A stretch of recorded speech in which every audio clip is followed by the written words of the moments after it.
Good evening, welcome to Prime Edition. I am Cynthia Nyamai. Now tonight we will be going inside President Ruto's 1-hour speech, 52 pages, 508,063 words of State of the Nation speech. We will be giving an analysis and also have an interview just to go through his speech tonight. And in business, we will be telling you more about Safaricom and the profits they have seen so far. In sports, Omanyala's big deal. But first, let's have the highlights. In December, we will be able to settle the first Kenya shillings $300 million installment of the US dollars 2 billion Eurobond debt that falls due next year. The state of affairs so far. President Ruto outlines his administration's key achievements in his inaugural State of the Nation address. I want to thank His Excellency the President for the State of the Nation address today. And his State of the Nation address today, he has highlighted the achievements of the Ministry of Health so far. There is a lot of rains going on throughout the country, and particularly northern Kenya has really been ravaged, where big cities have been, submerged underwater. I expected the President at least to talk about the humanitarian situation. It's mixed reaction from Kenyans and political leaders to President Ruto's State of the Nation speech. And the High Court temporarily stops implementation of new levies requiring Kenyans to pay 2,000 shillings when replacing a lost national ID. Welcome back. We would love to hear from you. You can send us your comments. I know today everyone will want to talk about the president's speech. Did he address some of the challenges that you're facing or the questions that you had? You can send it on our Twitter, Facebook and Instagram page. That is KBC Channel 1. You can also send me your comments on Twitter and also on Facebook and Instagram on Cynthia Nyamai. Our sign interpreter tonight is Brian Muraru. Now, President William Ruto has defended the performance of the Kenya Kwanza administration in the last year. The head of state says the country has recorded growth in sectors such as health, agriculture, finance, ICT, and education. Speaking during the State of Nation address, President Ruto said the reduction in fertilizer prices, improved tea bonuses, and the Hustler Fund are just a few of the numerous steps taken by the government to build a desirable nation. There is a lot to celebrate. That is what appeared to be the overriding message to the country as President William Ruto outlined steps his government took to build Kenya in the last 1 year. In a nation like ours, great deeds will be accomplished whenever and wherever opportunity exists. This is why the hard work we have done is already showing the promise of abundant fruit. We have laid a firm foundation for rapid development, and Kenya is no longer on the marks. The state of our nation at this moment in time is prepared, all set, and ready to go. The head of state said the provision of affordable fertilizer, improved tea bonuses, and the Hustler Fund are indicators that there is still a lot more to come. We are enhancing daily productivity for better farmer returns. The government working with milk processors, and I had a long conversation with them in Nakuru. We are mapping the country to ensure coolers are supplied where they are needed. Soon, farmers will be paid based on milk quality, boosting incomes, and they can also enjoy global market access. President Ruto said the insistence on the saving culture is also bearing fruits. Contributions, honorable members, to the National Security Fund have grown from 1.4 billion shillings in January to 6.5 billion shillings every month this month.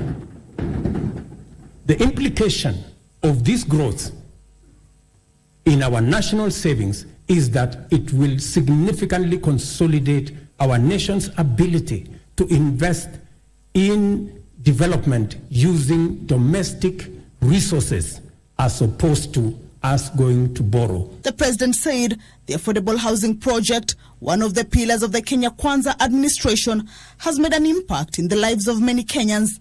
I will not hesitate to acknowledge with profound humility that a lot of the successes we have achieved in delivering the bottom-up economic transformation agenda was due to the patriotic support and solidarity from members of this House, both in the Senate and the National Assembly. The president said the government has also made strides in the education sector. The head of state used the address to also highlight the steps taken to digitize the economy, improve healthcare, and foster good relations between all the levels of government. Kamche Menza for Prime Edition.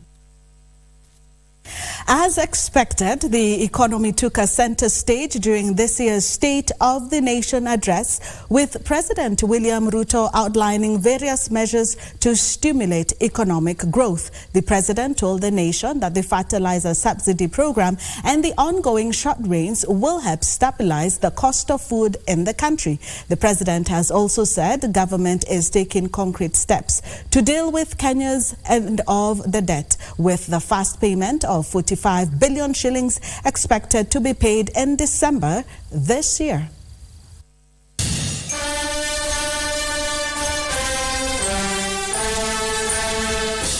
President Ruto addressed the nation at a time when the economy is feeling the pressure of high debts, stubborn inflation, and a weaker Kenya shillings that has made imports and debt repayment expensive. Inflation was recorded at 6.9% in October 2023 from 9.6% a year ago, as food inflation accelerated to 7.5% year-on-year in the month of August, with distribution of subsidized fertilizer expected to help lower the cost of food. We have worked hard at home and abroad to mobilize a broad coalition of bilateral development partners. Many of them, I see them in this house. Multilateral development banks and other agencies which have rallied to pull our country back from the brink of debt distress and set us today firmly on the path towards sustainable economic growth. On debt management, the president told the nation that the government had developed an exhaustive repayment plan, with the first Eurobond installment of 45 billion shillings expected to be cleared next month. In December, we will be able to settle the first Kenya shillings $300 million installment of the US dollars 2 billion Eurobond debt that falls due next year. I can now confirm with confidence that we will and we shall pay the debt that has become a source of much concern to citizens, markets, and our partners. The 45 billion shillings is expected to add pressure on Kenya's forex position, which has been affected by high import bill. The president also blamed the COVID-19 pandemic for Kenya's economic woes, saying the shocks are still being felt by the economy. I further announce to the nation that our intention, consistent with sustained effort here and abroad, have enabled us to normalize our relations with the International Monetary Fund, World Bank, the Africa Development Bank, and various development partners to such an extent that they are now working with us to implement the bottom-up economic transformation plan. Trevor Ngendo for Prime Edition. President William Ruto has directed that 80% of future recruitment to all security agencies must come from the National Youth Service. The president says this will bolster inclusivity and enhance diversity in the security services. Meanwhile, President Ruto has affirmed the government's commitment to ending banditry. The National Youth Service will be given priority in future recruitments by security agencies. Have resolved to enhance diversity and inclusion by expanding enrollment in the National Youth Service as an agency to capture young people at the bottom of the pyramid. Consequently, we are doubling enrollment to 40,000 yearly in the National Youth Service. The head of state said the government has moved leaps and bounds to ensure the country is secure from internal and external aggression.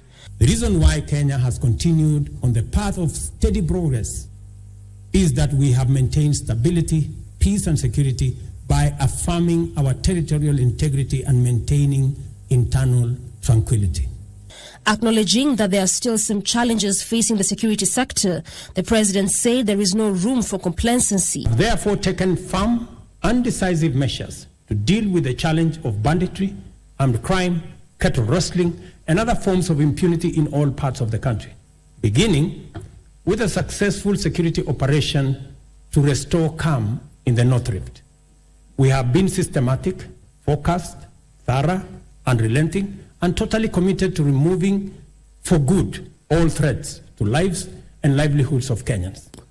The government has spent the better part of last year dealing with runaway insecurity in part of the Rift Valley, where banditry has made life unbearable for residents.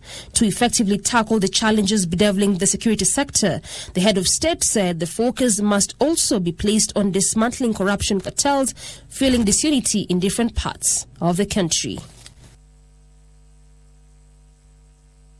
Now, President William Ruto says Kenya will not shy away from making the interest known to the international community. Speaking during his inaugural State of the Nation address, the head of state maintained the reason why the country has achieved steady progress is due to stability, peace and security, and much will not be achieved in the region if the nation is in turmoil. The president said Kenya will team up with Saudi Arabia and the United States in solving the Sudan conflict, which is, and if it goes unchecked, could destabilize the region.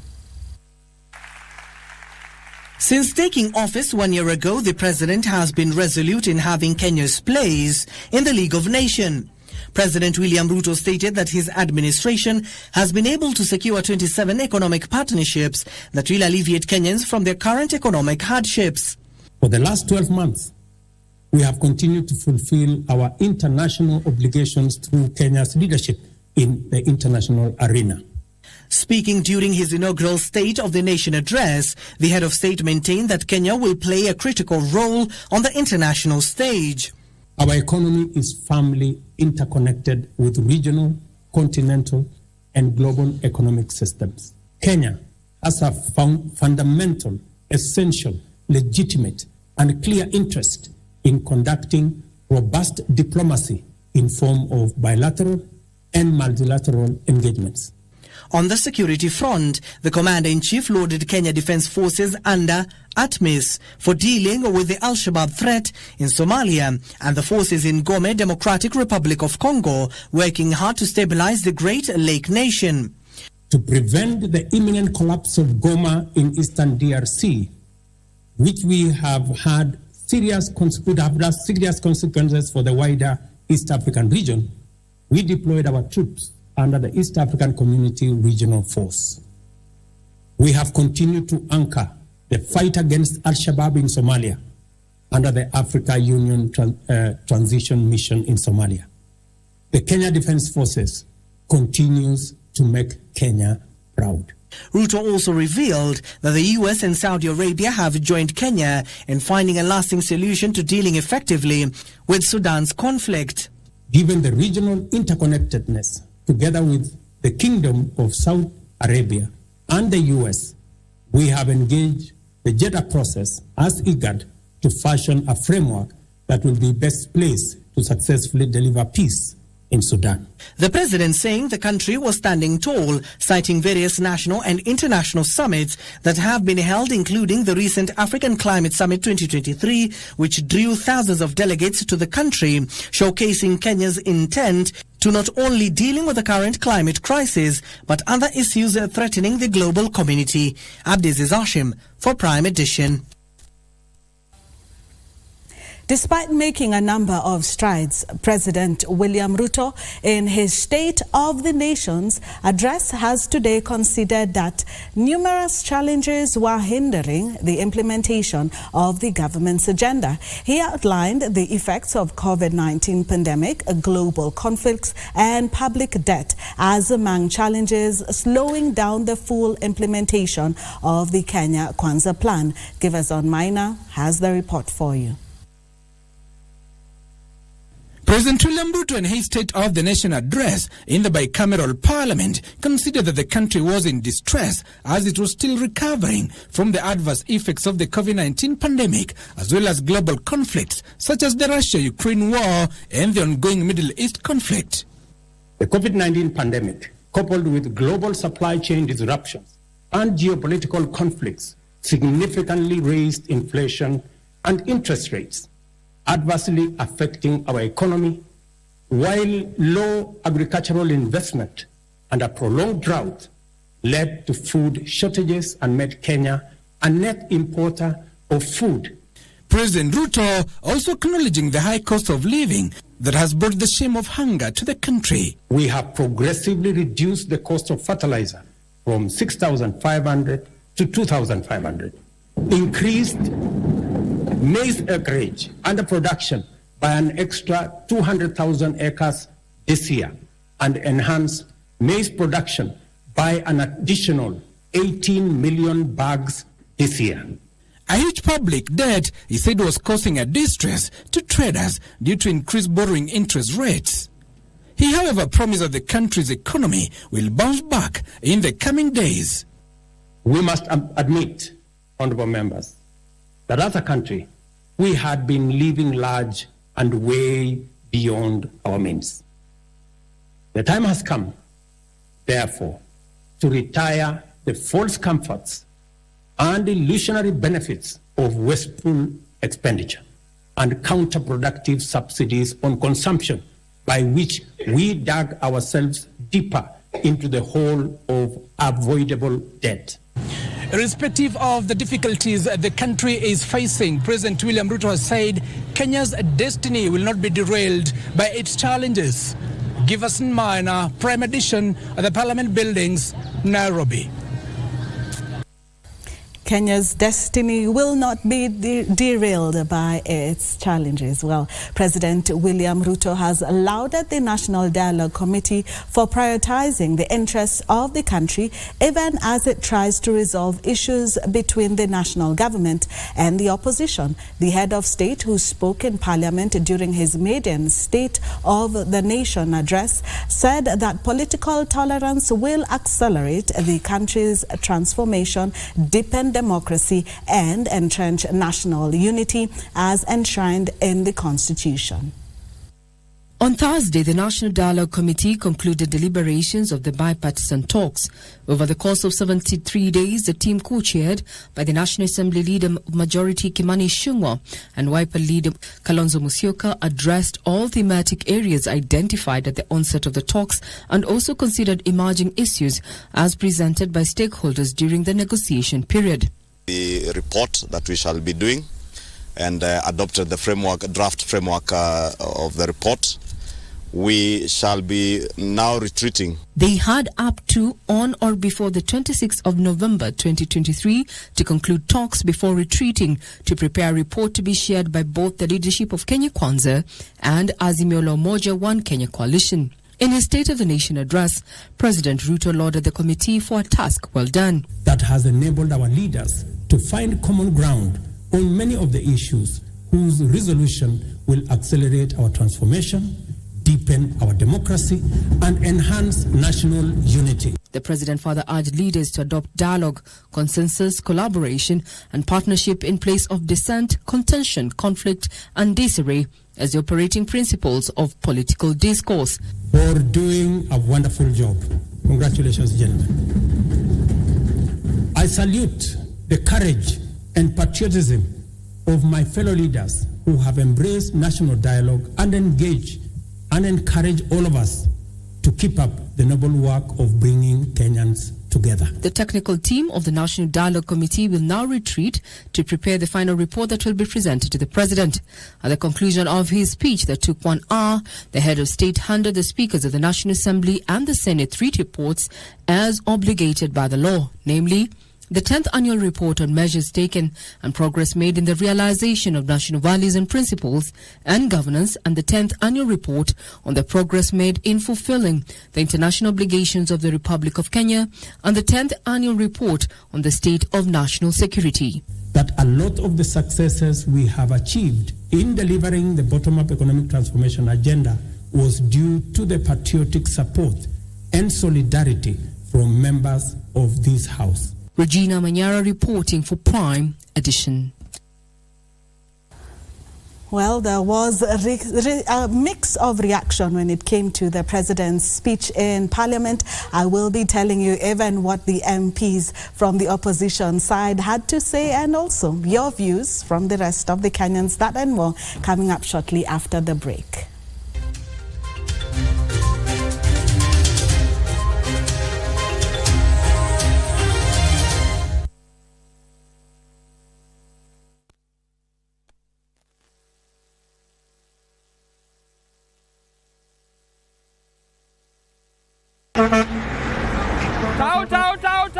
Tao. Wawili waraka. Mtu mmoja siachukue mbele. Tao. Buda, manze hii traffic ileta noma, nitachelewa job. Nitakuwa kwa ngori. Buda, ni unaogopa? Wewe ingia gari imejaa, ndio tunangoja. Barabara sisi ni nywe. Kenya Roads Board is committed to ensure an efficient road network for a prosperous nation. Your fuel levy at work.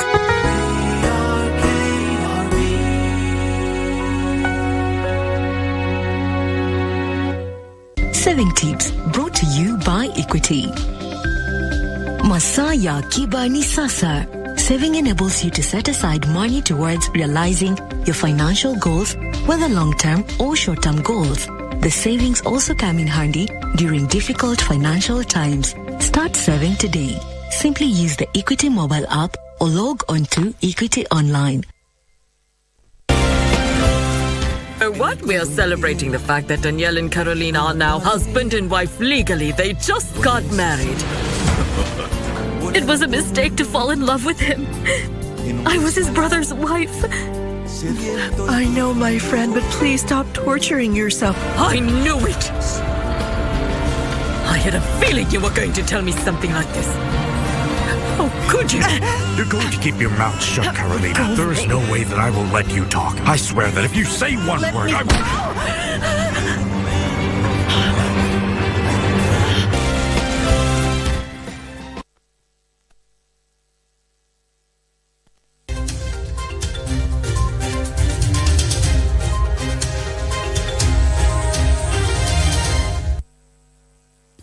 Welcome back. Now, members of Parliament and Executive have expressed mixed reactions towards President William Ruto's State of Nation address, while MPs allied to the ruling Kenya Kwanza coalition lauded the president for what they termed as a candid speech, especially on debt management. MPs allied to the minority party felt the president failed to address important issues such as the high cost of living. There is a lot of rains going on throughout the country, and particularly northern Kenya has really been ravaged, where big cities have been, submerged underwater. I expected the president at least to talk about the humanitarian situation caused by that El Nino in the up north and the other parts of the country. My take home is the issues of banditry.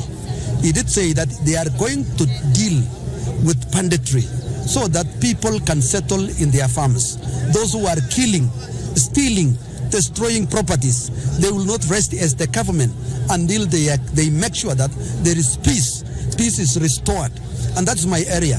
The crucial things that are actually affecting the lives of Kenyans directly, like the surge in fuel prices, has not been addressed at all.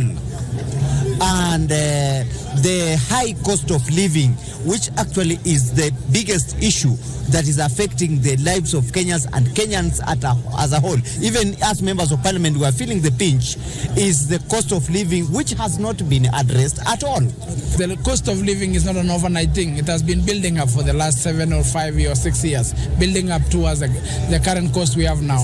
The president spoke well and gave up, and to me, I give him a 7 over 10. He did well.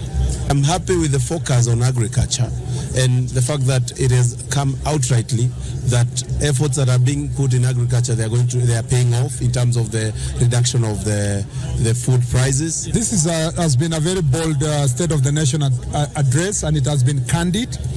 It gives an account of the difficult situation that the president has gone through for the last 1 year, but also the bold decisions he has made.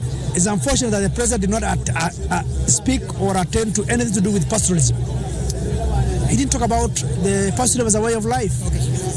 Nothing incentive for them. As much as we support the fight against terrorism, as people from where affected, the president was very clear that the rule of law will be respected. He gave us the assurances the rule of law will be respected, and that any suspect will be taken through the due process of the law. No more judicial killing. Kenyans from different parts of the country are calling on President William Ruto to put into practice the measures he highlighted today in his State of the Nation address in Parliament. Those interviewed by KBC Channel 1 decried challenges facing Kenyans, especially the high cost of living. They expressed their disappointment over the increased charges on the acquisition of some of crucial documents like the national identity cards and death certificates, saying the new rates contribute to the skyrocketing cost of living. However, there are those who are calling for the government to be given more time to deliver, saying the president has done well in reducing the food prices. Meet ile expectation ya chakula. Bei ya chakula miezi minne iliyopita ilikuwa ni ghali sana. Hivi sasa katika mashamba yetu kuna mahindi ya second season, mbali na kwamba tumevuna mahindi ile ya first season. Nikiangalia kitu kama bodaboda sector, niangalie cost ya mafuta because hata sasa nasikia itaongezeka. Definitely maybe inaweza ikasimamia 300. Kama sasa customer hakuna, jamani, viongozi wetu mnataka tuende wapi? Kila kitu inapanda. Na hizi zote tunasikia maisha inapanda sababu ya fuel. Tunajua kwamba fuel ndio mwanzo ya kila kitu. So watu hii lugha ya tumechoka, hiyo imezidi. Kila mtu ukiwaambia sema punda imechoka. Well, that is what Kenyans think about the speech by the president. We would also love to hear from you. You can still send us your messages. Did the president answer some of your questions, and did he cover some of the challenges that you have today? And also, what's your scorecard on the government? Now, the High Court has suspended government implementation of the new charges for the acquisition of the identification cards and passport issuance that were gazetted 3 days ago. Justice Lawrence Mugambi of the High Court in Nairobi gave the orders following a petition filed by Dr. Benjamin Magare Gikenye. As Ruth Wamboi reports, the petitioner has sought the court's intervention after Interior Cabinet Secretary Kithure Kindiki announced via Gazette notice that the issuance of ID cards would no longer be free. Anakuru Besajo na Sud CS Treasury Njuguna Ndungu, CS Interior Kithure Kindiki, the National Assembly and the Attorney General. This follows a Gazette notice indicating that those applying an ID card for the first time will pay 1,000 shillings, while Kenyans seeking replacement of lost IDs will pay 2,000 shillings. It's a sigh of relief for Kenyans as the High Court suspends the new increment of fees and levies on IDs, passports and other important documents.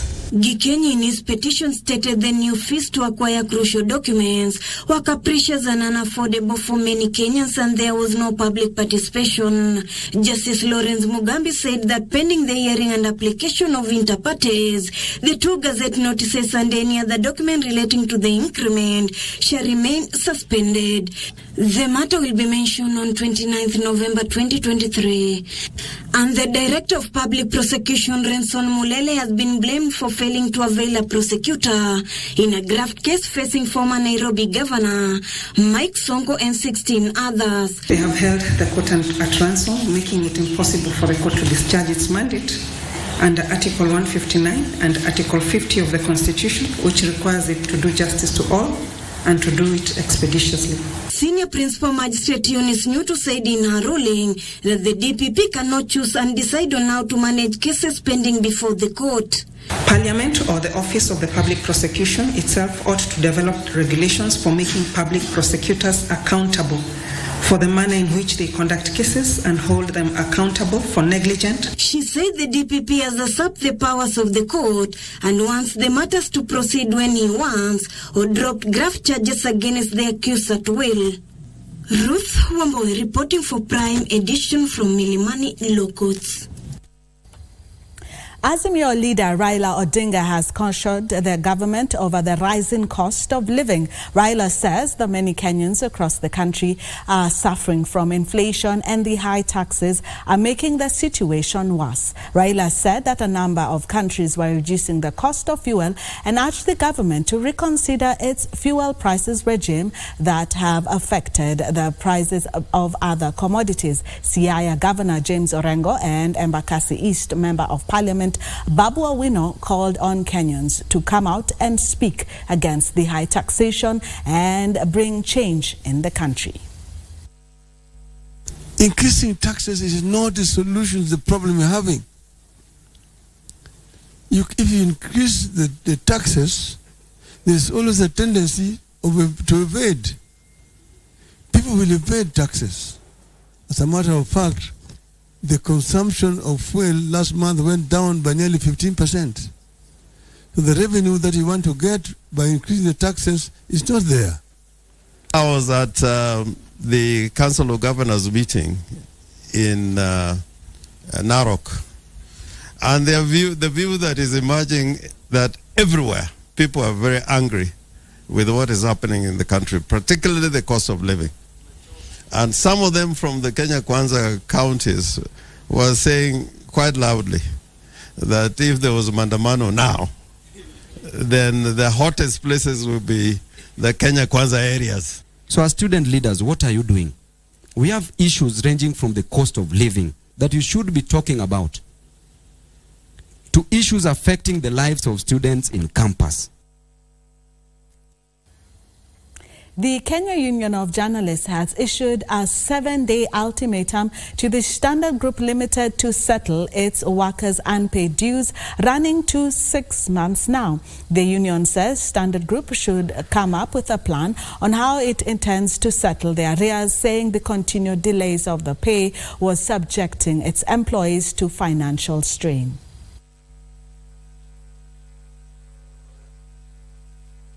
The employer in this case. We've had a number of meetings with the former CEO and other management of Standard, and they made promises which they do not fulfill. So we are giving them 7 days to see if they are going to be an action again. If that does not happen, then we'll roll out other campaigns to ensure that this injustice is brought to an end. We want to protect this industry. We want to protect our cause. We want to protect what we have been practicing as journalists. Let's now head to the counties where 70 former staff of Embu County government have protested against their sacking. The workers who converged at the county headquarters alleged that they were not given prior notice. This and more in our county news roundup. Led by County Government Workers Union Secretary General Robert Duba, the sacked staff of Embu County government urged the national government to intervene in the matter. We have no problem. If they did not need the job anymore and they say your contract has expired, you leave, no problem. They still want that job done at the same level, for same salary, with people same qualification. But instead of allowing them to continue, therefore, which is the expectation they had, and they have been involving the county in discussions about this, they lay them off, many of them, and employ people from outside and tell them one fine morning, without notice, you are out on the streets. In Mombasa County, a father is on the verge of being separated from his children after the mother allegedly contravened court orders by denying him access to his children. Usikize pia kwa ajili hawa watoto naona kama wanaonewa kwa ajili watoto wenyewe waliporudi kutoka Nairobi last month, jaji aliwahoji na watoto wakamkataa mama walipokuwa wametoka naye, walipotoka Nairobi tu kwake, wakasema huyu mama anawatesa na leo tena amepewa tena aende nao. Elsewhere, Japan's ambassador to Kenya, Okaniwa Ken, has held the partnership between his country and the Jomo Kenyatta University of Agriculture and Technology in the 60 years of bilateral collaboration between Japan and Kenya. Okaniwa said Japan has invested 20 billion shillings in the university in the last 45 years and established its collaboration with 12 universities in Japan. Our support to the development of infrastructure, facilities, supplies, and also training of staff and researchers amount to about 20 billion Kenyan shillings, about the same amount of yen. But it is not the amount that is important. It is the level of education and the level of the researchers and of the people at JKUAT which is contributing to the development of this country and also the other countries in the region, which is the most important asset that I think we have been continuing to build in cooperation with you. In Migori, the Secretary General of the Kenya Union of Post-Primary Education Teachers, Akelo Misori, has urged the government to improve infrastructure in all public schools for the success of competency-based curriculum. You cannot just give access to education and then you don't give quality, because quality is what is competitive. So it is very, very important that the quality of our education becomes the hallmark of our trajectory. Finally, coffee farmers benefited from a coffee origin trip that brought together investors from different countries to the new Kenya Planters Cooperative Union Sagana branch in Kirinyaga County. Today we are happy. Origin trip is a game changer. It is something that is going to make the prices of coffee appreciate, and the buyers are appreciating as we go around with them. They are very surprised that our coffee is so good. For Prime Edition, I'm Alvin Counder.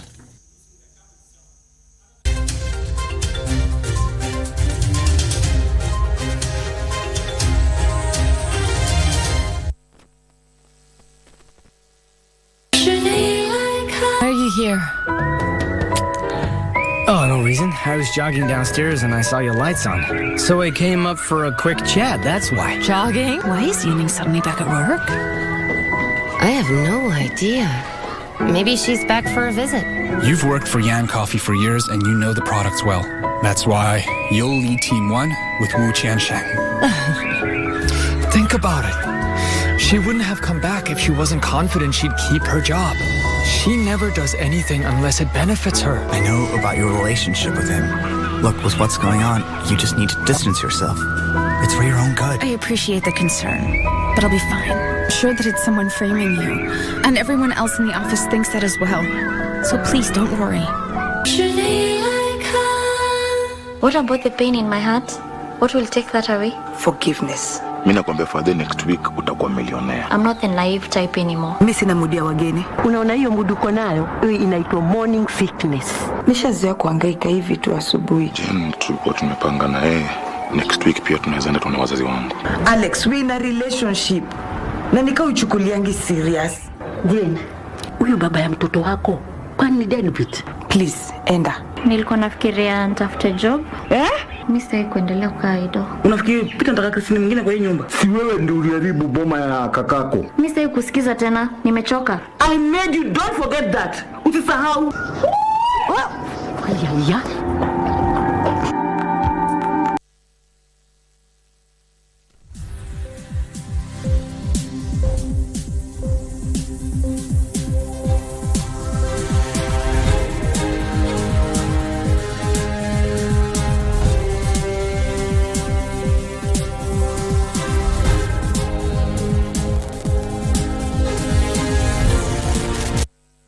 Well, we do have an interview for you coming after sports to deliberate more about the president's speech. But now it's time for business. Deputy President Rigathi Gachagua says the government is reviewing the Cooperative Societies Act to align the law with modern challenges and needs of millions of members of the cooperative movement. Gachagua says SACCOs were part and parcel of the nation's economic empowerment programs, saying the focus was on expanding the space for them to grow and build stronger financial bases. Speaking when he hosted members of the African Confederation of Cooperative Savings and Credit Associations at his official residence in Karen, Deputy President Rigathi Gachagua said SACCOs have improved the lives of people in real time. Gachagua underscored the importance of the cooperatives learning from each other on best practices and improving services for members. The world is a global village.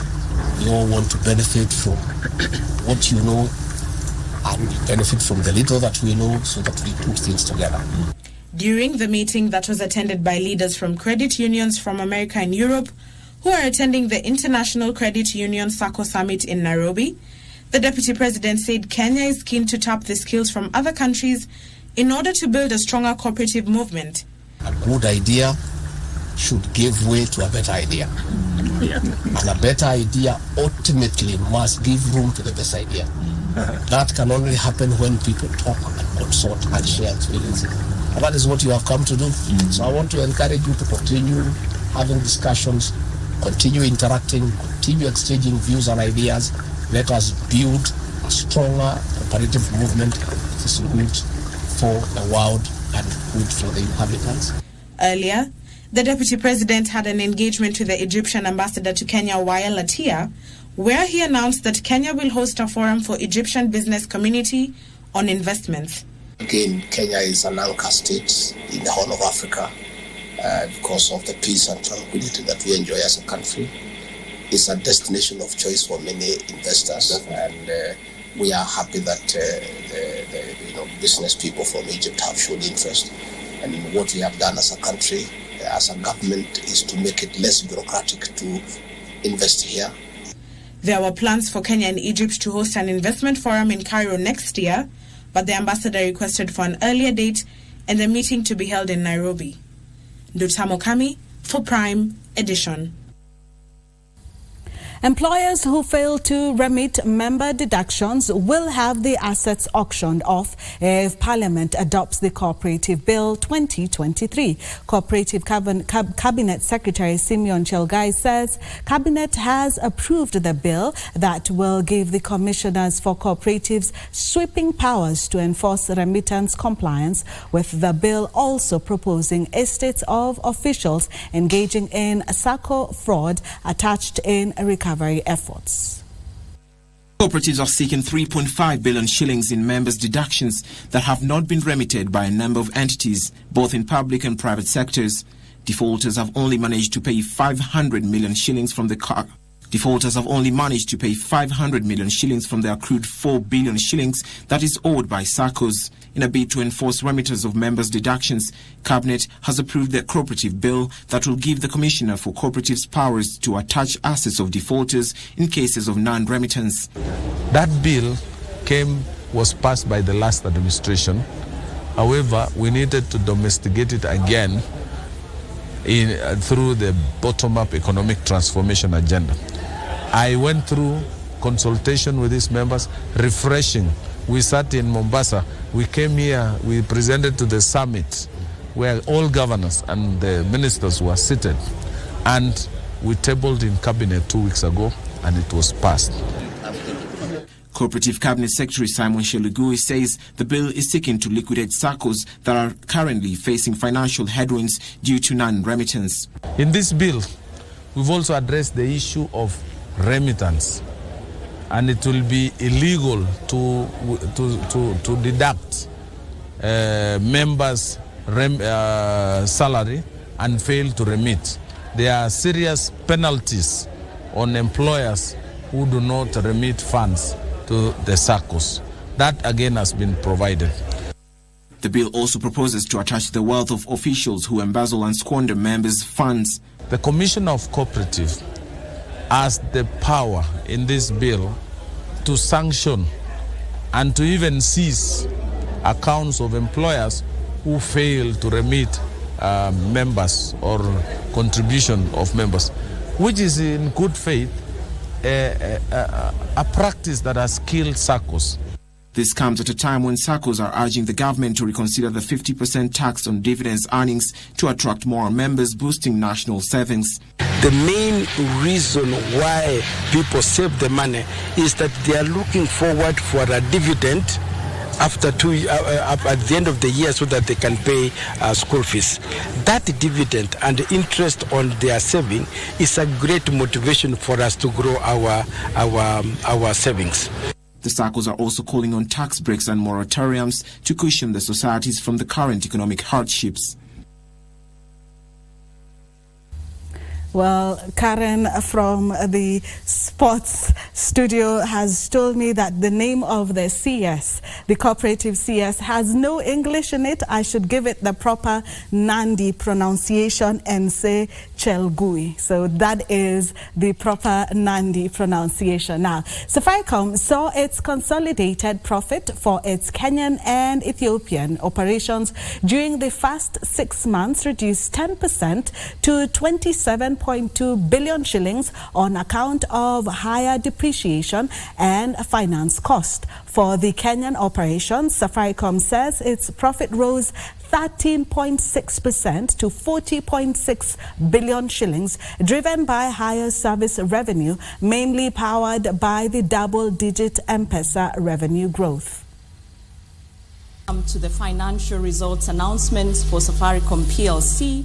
We navigated through economic headwinds, including high inflation, rising energy cost, weakening Kenya shilling, and also high interest rates. This, of course, impacted our financial performance. M-Pesa revenue achieved an exceptional 16.5% year-on-year growth. This growth was delivered by a few key factors. Starting with personal payments, this category basically includes transfers and withdrawals and makes up almost 65% of M-Pesa revenue, grew by 13.5% year-on-year. Business-related payments such as paying bills, purchases from merchants increased significantly by 40.2%. Our group service revenue recorded a very impressive double digit at 10%.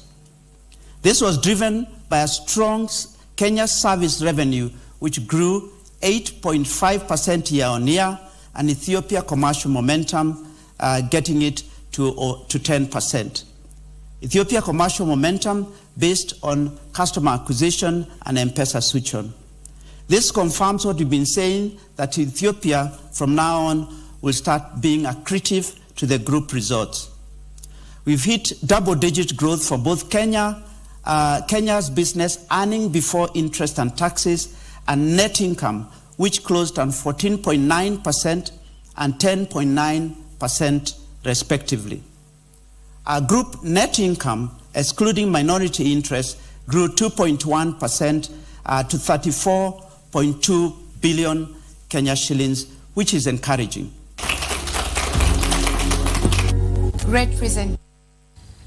There is a need for the public and private sector to collaborate to enhance Africa's artificial intelligence residence for transformative growth. Microsoft Africa Research Institute Director Dr. Jackie O'Neill says artificial intelligence has immense potential to stimulate growth and development in Africa.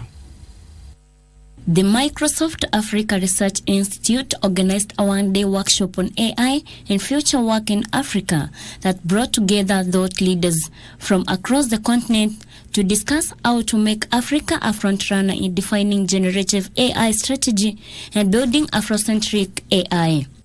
Speakers said there are numerous opportunities for AI to align with Africa's development agenda. Redefine the future of work.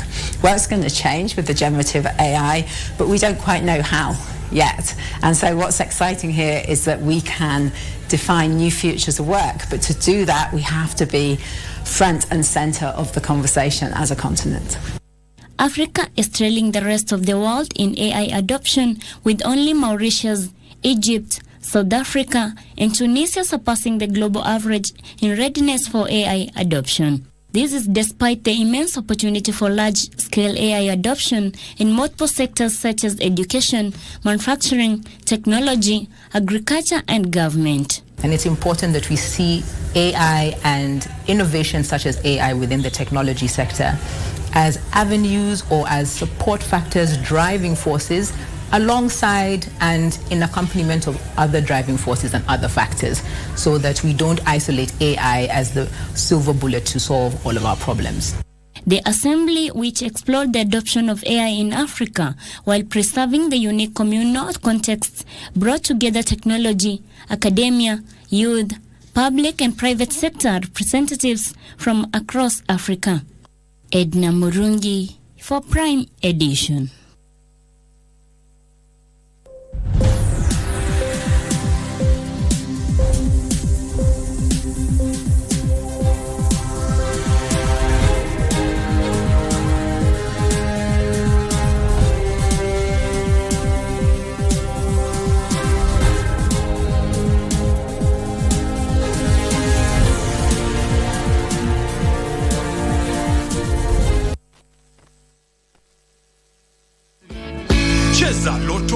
We've gone ahead tukamaliza pia school fees ya your other kid.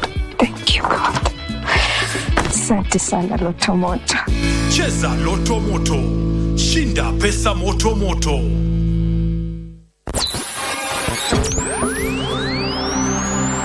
Pindi tunapowasha vifaa vyetu, tunapata fursa ya kutangamana na wasikilizaji wetu. Karibu sana Veini Watafarira ya Rwiga. Tunapeperusha utangazaji ulobobea katika habari, Nioduamashio na magemaige, burudani, ni hali ya chokoro uchoke nyimbo mwaki nyimbo hoda, na hamasisho la kiroho. Usiachwe nyuma. Jiunge nasi kwa safari ya kufana katika 99.5 FM. Soro FM.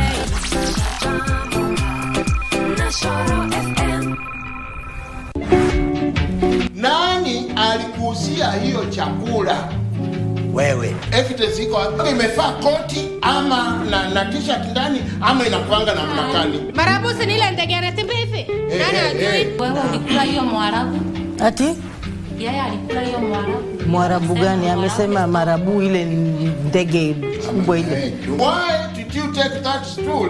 That guy do not to sit down. Why? Wewe unaelewa stool hiyo amesema ya daktari ni gani? Hakumaanisha hiyo. Why are you asking that question? Excuse me. Ni wewe unauliza wewe? Si mimi pana uliza huyu. Anatupikia undertaker. Undertaker ni ule wa inaitwa marabu stock. Kipara yako. Acha bwana. Wewe kipara yako. Kusa bibi yangu ni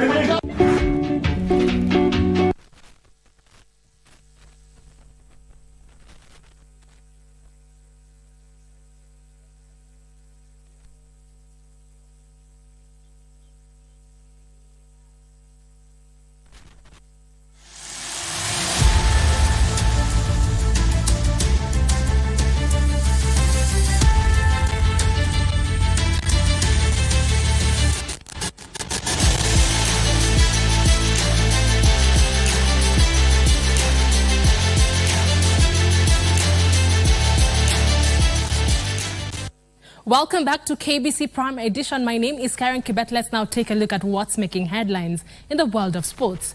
Now, the Africa 100-meter record holder and Commonwealth champion Ferdinand Omanyala has been appointed a global ambassador for Visa, a worldwide payment partner for the 2024 Paris Olympics and Paralympic Games. Omanyala, the continent's fastest man, is among 117 athletes picked to be brand ambassadors for Visa as the technology payment partner for the 2024 Paris Olympic and Paralympic Games. Omanyala, who finished fourth at the Hungary World Athletic Championship in the men's 100-meter final, said the partnership is timely as he prepares for the 2024 Olympic Games. Coming from a country that has been all known for middle and long distance, so we're changing that, and the part where we inspire the next generation to pick this up and make sure that they're making a living or making a career out of this. And this is something that is going to align so well with Visa even going forward. even after retirement, we'll look at possibilities where we are going to inspire the next. Visa said they settled on Omanyala due to his commitment to the program that seeks to inspire a new generation of sprinters. We looked at what he stands for, his values, and just his journey. And we really thought that, it was a good fit between him and what we are trying to do as Visa in terms of, being the brand that can be available for everyone everywhere. He's a perfect story of, someone who's shown resilience, who's been able to transverse boundaries and really be a source of inspiration. Omanyala will be seeking to become the first 100-meter runner to clinch an Olympic medal at the 2024 Paris Olympic Games. King Orimwangi for Prime Edition Sports. Thank you, Kingori, for that report. Moving on, the Sports Principal Secretary, Peter Tum, has reaffirmed Kenya's readiness to host the 2027 Africa Cup of Nations alongside Uganda and Tanzania. Tum stated that among the preparations is the construction of the Talanta Complex Center, which will kick off in mid-December and will be completed by December 2025. He has also added that the reconstruction of the other stadiums will commence immediately and will be in line with the FIFA and CAF standards. The PS also noted that the ministry is in touch with Uganda and Tanzania, who are also co-hosts of the Games, to ensure that everything is in place before the time required by the Confederation of African Football. Football is one of the areas that we are focused as a ministry, and that is why in the recent past, since this government took over, you can see the growth of football is, exponential. And for us, we are fixated, we are focused, we are looking at ensuring that infrastructure development that looks into football growth in this country as a talent must be looked into. The national men's and women's hockey teams that took part in the Paris 2024 Olympic qualifiers in South Africa will jet back into the country tonight. Kenya's women ladies hockey team Blades finished third as the men's team finished sixth. The Kenya hockey team's hopes to qualify for the Paris 2024 Olympics suffered a hit after both teams failed to finish first in the qualifiers. Ladies hockey team's Blades ended their campaign with a 3-1 win against Ghana on Sunday in the third place playoffs to clinch bronze. Kenya had lost to Nigeria 1-0 in the semi-finals last Friday and needed a good finish in Pretoria. The men's team finished in a disappointing sixth, failing to go beyond preliminary stages with a tight 4-3 loss to Nigeria in the fifth place classification playoffs on Saturday. Kenya men began the qualifiers with a 2-0 loss to Egypt before silencing Namibia by a close 1-0. For Prime Edition Sports, I'm Daniel Mwendwa. Thank you, Daniel Munda, for that report. The national women's under-20 team Rising Starlets have arrived in Yaoundé, Cameroon for their first leg of the third round of the FIFA Under-20 Women's World Cup qualifier match set for Saturday. The aggregate winner of the tie will face the winner of the match between Congo against Egypt.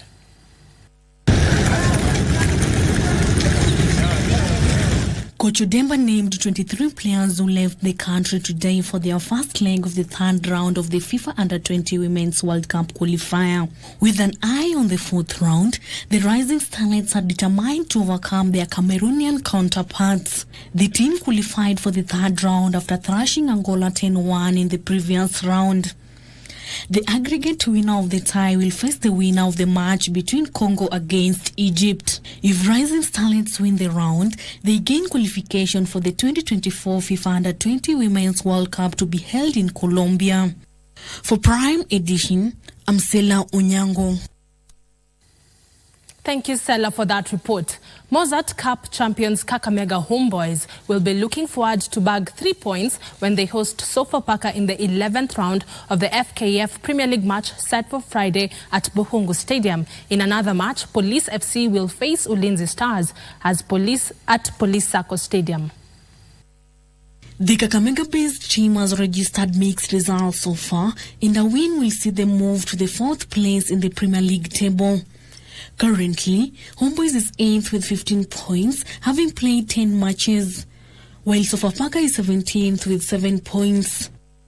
Meanwhile, Ulinzi Stars travel to take on Police FC at Police Sacco Stadium. Police FC are optimistic to register their third win against 9th place Ulinzi. In another match, Talanta FC face Moroni Youth at Ruaraka Stadium. For Prime Edition, I'm Sela Unyango.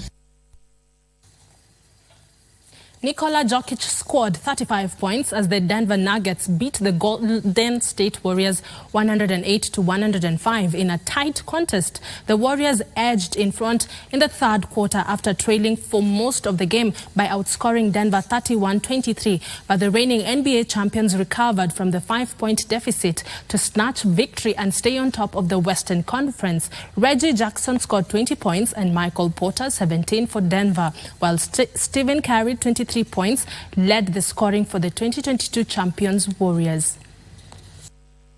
Scoring and Looney's providing it against Chris Paul. And then Porter move without the ball. That's nice. Hit it with a three. Curry's got it. Goes around. He does go for the two. Missed the layup. Moody high for it. Out of bounds. And finally, Manchester United's faltering season suffered another significant blow as Marcus Rashford's red card contributed to a dramatic qualification damaging Champions League defeat by FC Copenhagen. Meanwhile, Leandro Trossard and Bukayo Saka scored as Arsenal claimed a comfortable 2-0 Champions League victory over lackluster Sevilla.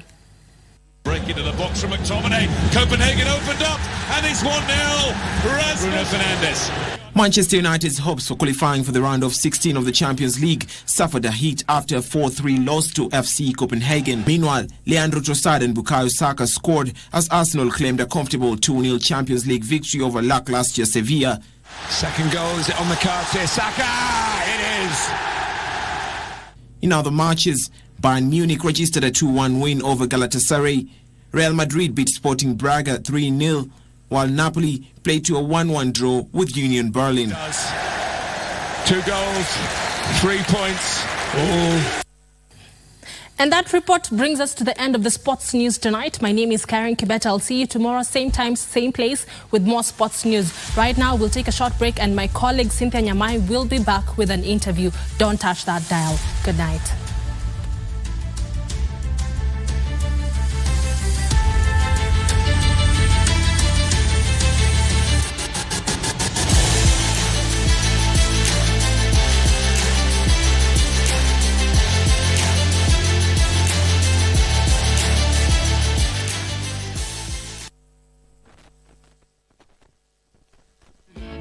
Cheza Loto Moto. School fees ya huyo msichana imemalizwa. Loto Moto, may the Almighty God bless you. Keep on doing the right thing. Cheza Loto Moto. Shinda pesa moto moto.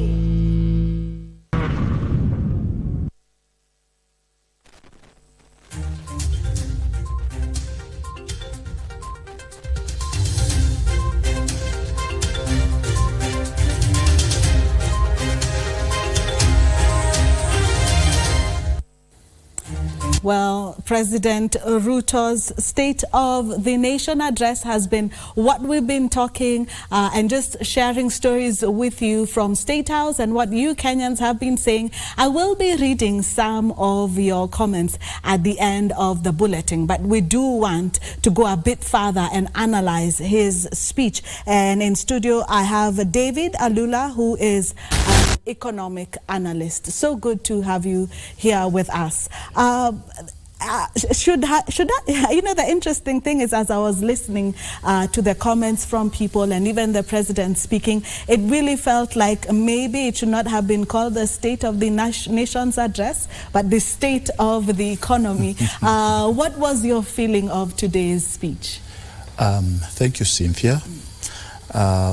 Today's speech of the State of the Nation address seemed to a little bit to be a kind of disappointing to many Kenyans, because according to my thinking, the president was too systematically addressing things that he has tried to achieve, avoiding completely issues that Kenyans wanted to listen. For example, matters to do with the rising cost of living. many Kenyans were expecting the president would talk about the matters of high cost of fuel. He would talk about the taxes. We have messes at the KRA, at the airport right now. Yes. Those are some of the things we thought we could have had a chance to hear him address, so that there is calmness amongst people.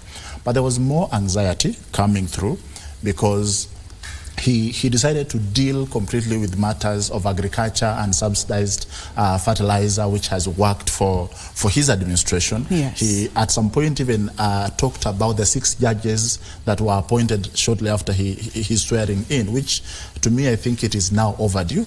The issues at hand right now is how do we deal with the cost of living. Parents are staring at a hiked fees next year, matters that I think everybody would have loved to hear the president talk about it, and many other factors that indeed as a nation I think we are struggling in many areas. He promised Kenyans a lot of economic growth, sustainability of those who are doing small-scale businesses. Probably the mama mbogas and boda bodas would have wanted to hear some promising voice from the president telling them, we understand things are tough out there, but we are doing something to get them better.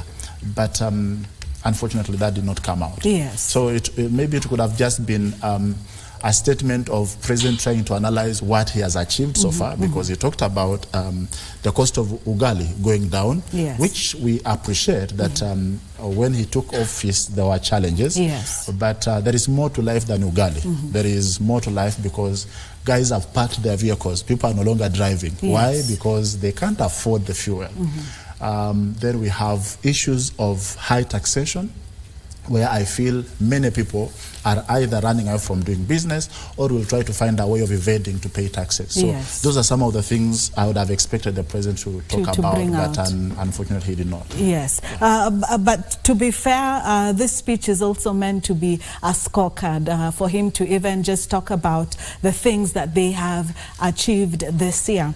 One of the things that he did talk about is the challenges that the nation is facing. I want us to go to fuel prices, which is something that even as we were listening to people all over the country that KBC spoke to, a lot of them did complain about that.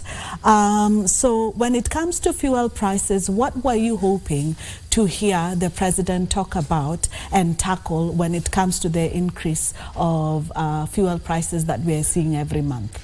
You know, I think 2 days or 3 days ago, there was these stories coming from across the border that Tanzanian prices have gone down. Yes. And now you see, since we are neighbors, you know, if my children will hear the neighbors' children eating meat, and I'm serving them sukuma wiki, they'll be excited knowing that today maybe Dad will bring home meat. So we know one of the reasons to why prices of fuel and even the cost of living is high is because of the high taxation. And if there was a way for the government to consider probably reducing the taxes on fuel, it will help the price to go down. So probably I was anticipating or hoping the president would say, yes, we want to cap this from 16 maybe to 10 yes, or 8%, at least for now, as we try to work out things.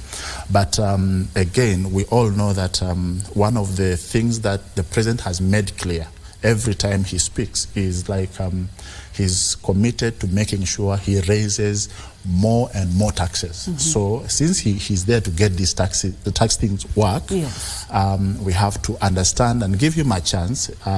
It's just his first year in the office.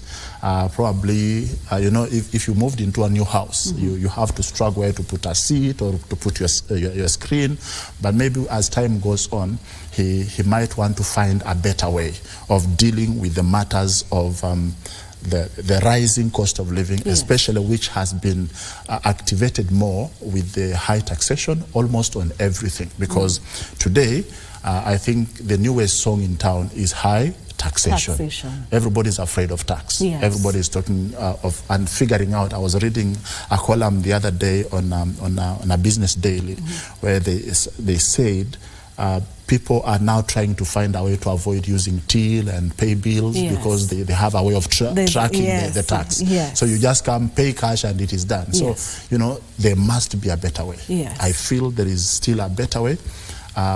Yesterday there came this news about having to pay for replacement of ID with 2,000 and so many other things. And I tend to feel, much as we want to raise taxes and monies to keep the economy running, but again, you also have to consider the people you are taxing.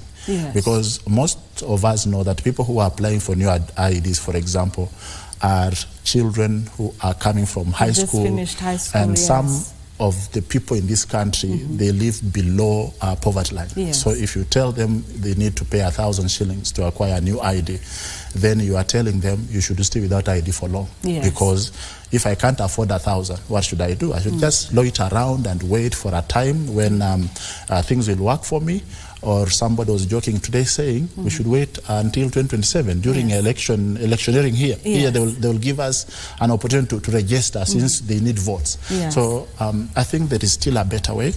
I know some of us are not qualified to advise the president, but those around him probably might want to talk to him and help us. But you are an economic analyst, and we have to look at both sides of the coin. The president and his government have been saying the reason is because of the debts that we have. We did even hear during his speech, he did talk about debt and the seriousness, and it gets worse as the shilling is getting weaker. And so then what other avenues do they have? Should they perhaps go the Ghana way and not pay those debts? Or should they find a way to pay those debts, like he mentioned, even by the end of this year? Or should they find another way to find those to pay those debts without high taxation? I think one of the things that stood out in President's speech today was paying of debts. One, he spoke about the debts of sugarcane farmers in sugar industry, and they say they intend to waive the debt of about 170 billion. That is huge. That is massive. And if that works, because he actually went ahead to promise that before Christmas, farmers will be smiling. They'll have money in their pockets. So that is one way of maybe saving the ordinary mwananchi, especially those who supplied sugarcane and have never been paid so many years down the line. Maybe it is about time. They say in Swahili, dawa ya deni ni kulipa. Going the Ghana way would put Kenya in a mess. It would make us look like fools. So I love the commitment from the president that we are going to honor our debt obligations. We are going to pay this debt. Actually, he said we shall pay. So this is a guarantee that it will be paid. And, you know, by paying the debt, it puts us in a better place globally.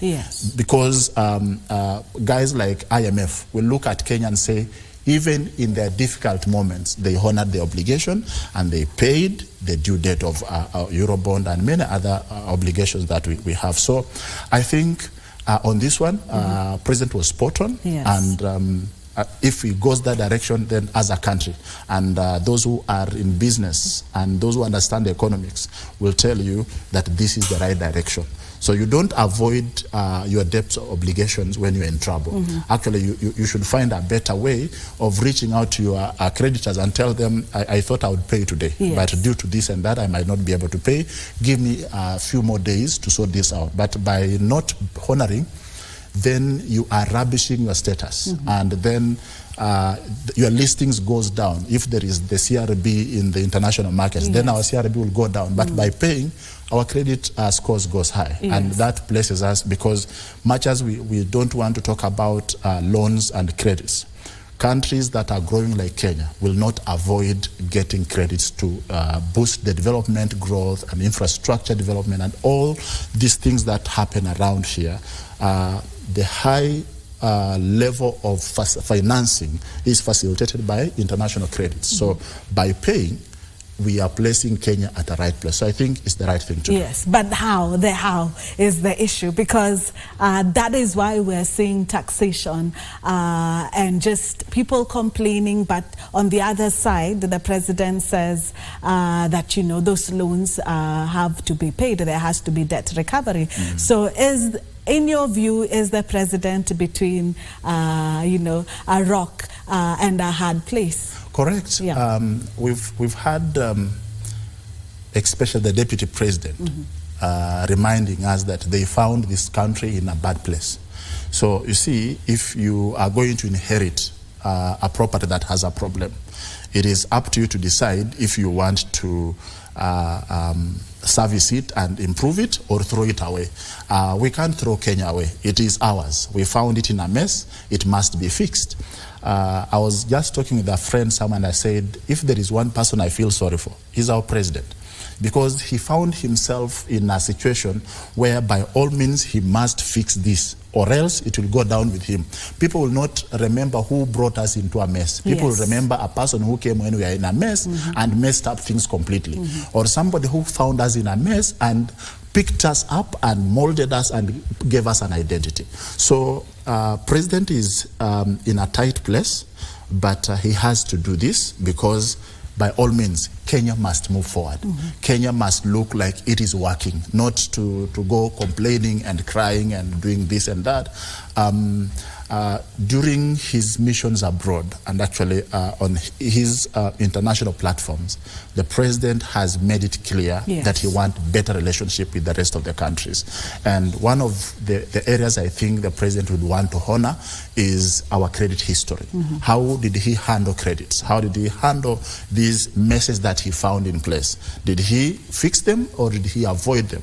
We don't want a leader who runs away from problems. We want a leader who fixes them. And I think he has shown a good will. He has indicated to us that he is able, he's capable, he's willing, and I think we need to give him support and see how we go about this. Yes. The other thing that the president did talk about, and it seems like it is one of his biggest agendas, is security, and even just talking about ensuring that there is going to be stability in Sudan. We have seen even in parliament and even politicians complaining that why should we send our police to Haiti? But he has been talking about security and that we have to secure Africa. Is this agenda more to do with, in your view, more to do with Kenya, or a bigger political agenda to do with him being seen as the face of Africa and securing Africa? Well, I think since President Ruto took office, he has appeared to be presenting Kenya as the bigger brother in Africa. And one of the things that I think he's been doing is to try as much as possible to help Kenya lead the path in solving the problems. So in terms of security, I think he really spoke about it strongly. And I think he gave a better account that we are doing everything humanly possible to ensure that we are securing first within our borders. He spoke about the North Rift. And all of us know that before now, a few months ago, bandits were giving us sleepless nights. But for some reason, since they took over the initiative, we've been seeing a lot of improvements. So give credit where it's due. I think in terms of security, the president's agenda and policy might be working. It might not work instantly. It requires time. But the president has proven that he can handle this thing, he can manage. And so by fixing it at home, then it gives you a better platform to even speak about it on the global platforms. But if the security is failing at home, then it becomes a challenge to try and speak about it abroad. So the policy in matters security, his agenda and his desire to see Kenya safe and Africa secure, and because he has spoken more about a secure Africa, a more democratic Africa, a more Africa that respects human rights and all those manner of things, then I think he's presenting a voice that says, listen, we as Kenya, we have to lead as an example.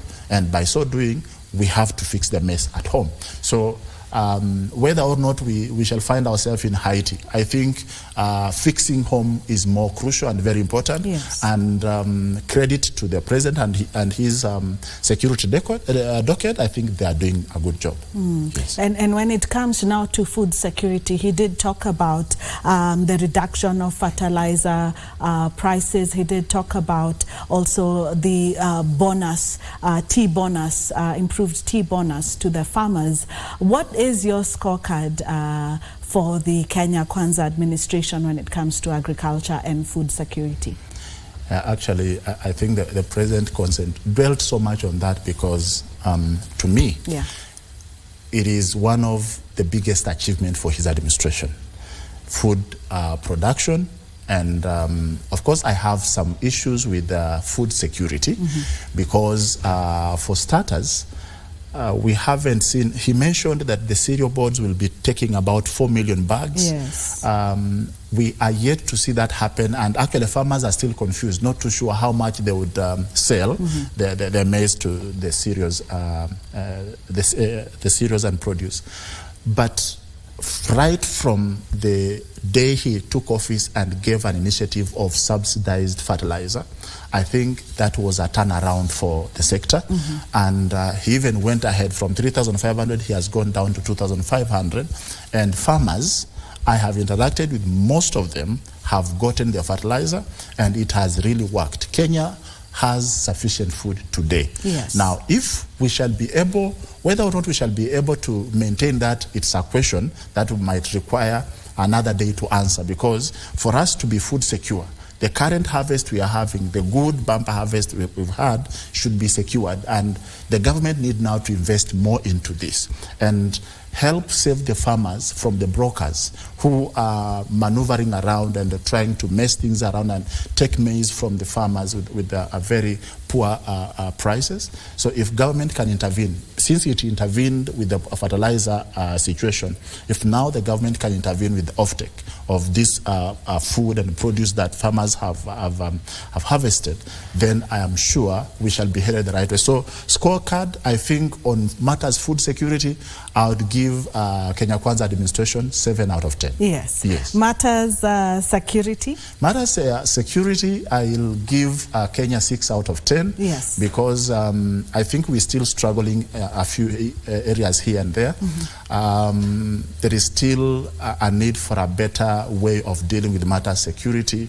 I think for a while now we have seen the security docket having some sort of discipline. Yes. There is sometimes you could see people go and talk in front of camera telling people, you know, we are coming for you, we have this very dangerous ammunitions, we are coming to hit you. Yes. But then that has gone off. Now we are seeing some order, some discipline, yes, some sort of maturity. Maybe the excitement has gone off and people are working, but there is a lot of challenges still we can see. So I would give it 6 out of 10. Yes. Yes. And those are high scores. Let me now go to matters inflation and cost of living.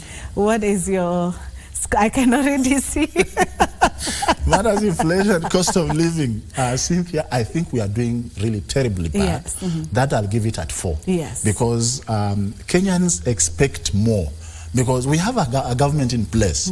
And when people keep on crying and groaning and complaining every now and then, even the taste of good things disappear from them. So I think there is still more. There is still more the government can do. Number one, it is not fair to come up with new taxations and new charges you want to charge Kenyans, and they are complaining. Like I thank God I've seen on your bulletins the Court of Justice has suspended the implementation of these the IDs and all this. Yes. I wish somebody can sit down and resonate with Kenyans and say, we are already struggling to get the tax, the KRA thing work. Let's give it time. If it succeeds, then we move to the next level of taxation. But now you see, we are having a problem generating more taxation, but then the cost of living, people who are working haven't seen a tax increment. I saw the president talk about a working team that is led by Justice Maraga to review the terms of service of police. You know, our policemen and women, they are going through a hell of life because they get peanuts and you expect them to serve you more. So with the terms of service, I was talking to one officer the other day and he told me we were promised heaven only to be given 1,000 on our payslip. So 1,000, then they take all of it to go and pay tax. So I think there is still a way the government need to come up with a better policy in order to deal with the matter of inflation. Yes. First, can there be a way of improving the standard of living of the civil servants? And especially when you talk of the disciplined forces, the police, the KWS, the Kenya Forest, the Kenya prisons. These are the guys who we can call the backbone of our Kenyan security. Yes. And they need to be taken care of. Yes, but again, even as you say that, and it's true, your point is valid, again, that's an added cost Yes, on it an is. already heavy laden government. It is Yes. an added cost, but now you see, the president brought an agenda of subsidized fertilizer Yes. so that we can have an improved food production, which has worked. Yes. There is still a way of subsidizing some other things. You can still reduce tax on some of the things and you'll still have more generation coming in, because at this rate, I'm very sure some few guys who are starting businesses and are struggling to meet their expectations and their bills, they'll close down the business. And so if they were to bring in 1 billion this year, that 1 billion is lost. So much as it might be another cost, but tell me something honestly. Go to places like Naivasha, go to Mombasa and see the number of government conferences and meetings that are taking place out of Nairobi. Yes. And yet the government has boardrooms. It has, we have really good government facilities where the meetings and seminars and trainings can take place and reduce on the expenditures. So we can still reduce on expenditures on conferences and workshops and seminars and take care of the welfare of the workers. Do you think if today's president's speech had that, how the government is going to cut costs, the reaction would have been very different? Yes, the reaction would have been very different. But again, I think because many people have been saying our president is good at giving promises and not keeping them. So I think today he was avoiding that line of giving promises. You know, I'll do this and that. And instead he came and said, I have achieved this, I've managed to do this, and now give me more time. I'll take care of the rest. So he's like systematically was kind of, I don't think it's safe for me now to go keep giving promises, because more promises and promises, and then people get used to those promises and they start nicknaming you some funny names. So I think the president was very smart today. Yes. He became that leader that he should be. Sometimes you shouldn't give too much promises, because you will give promises and then you fail to fulfill them. People start giving you other quotations that aren't good. Yes. Thank you so much, David Alula, just giving us an analysis of the president's speech. As you said, scored highly, food security scored highly, and the security of the nation, and not so well when it comes to inflation and the cost of living. And remember earlier, we did also talk to you a little bit around the nation, finding out what you do think about the president's speech. Well, from me and the rest of the team, we would want to wish you a very good night. I do have a few comments. One is from David, another David Onyango from Kisumu, who says, thank you for the analysis and today's bulletin and also the coverage throughout the day. We do want to wish you a very good night.